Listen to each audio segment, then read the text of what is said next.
নমস্কার বন্ধুরা, বং এনজয় চ্যানেলে জানাই আপনাদের সকলকে সুস্বাগত। আশা করি আপনারা সকলে খুব ভালো আছেন, সুস্থ আছেন। আমিও খুব ভালো আছি। আজকের রেসিপি হচ্ছে দহি পাখালা, যেটাকে কলকাতা ভাষায় বলে দই পান্তা। তো দেখে নিন এটা ঠিক কিভাবে বানাতে হয়। এইরকমভাবে ভাতটা ফার্স্টে করে নিতে হবে। ভাতটা কিন্তু একটু নরম করে, মানে একটু গলা মতন হলে বেশি ভালো হয়।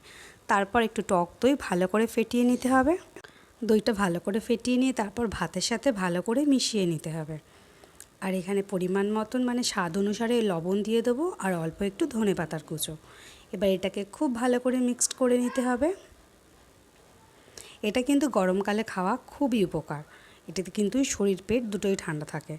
এরপর এর মধ্যে দিয়ে দেবো জল। জলটা কিন্তু একটু বুঝে শুনে দিতে হবে। যতটা ভাত তার থেকে অল্প একটু বেশি জল দিতে হবে।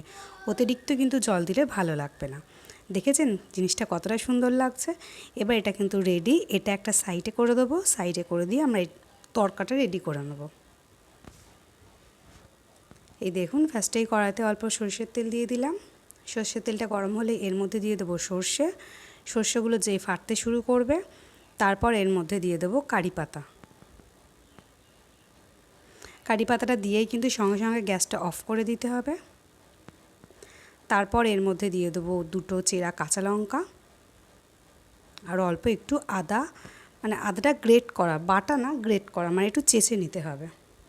মনে রাখবেন গ্যাসটা কিন্তু বন্ধ অবস্থাতেই এটা করতে হবে। এবার এইটা আমরা ওই ভাতের ওপরে দিয়ে দেবো। এই দেখুন, দিয়ে এটাকে ভালো করে মিক্সড করে নেব। এটা কিন্তু এই গরমকালে আমরা যারা বাঙালি আছি কলকাতার এদিকে, তারা কিন্তু পান্তা প্রায়শই খেয়ে থাকি। আমরা সাধারণত পান্তা ঝাল দিয়ে খাই, মানে ঝাল আলু ভাতে বা পেঁয়াজ ফুরুলি এইসব দিয়ে। কিন্তু এটা একটা নতুন রকমের পান্তা ভাতের রেসিপি। এইভাবে কিন্তু আপনারা পান্তা ভাতটা খেতে পারেন। এটা খেতেও যেমন দুর্দান্ত, আর শরীরের পক্ষেও খুব উপকার, বিশেষ করে এই গরমে।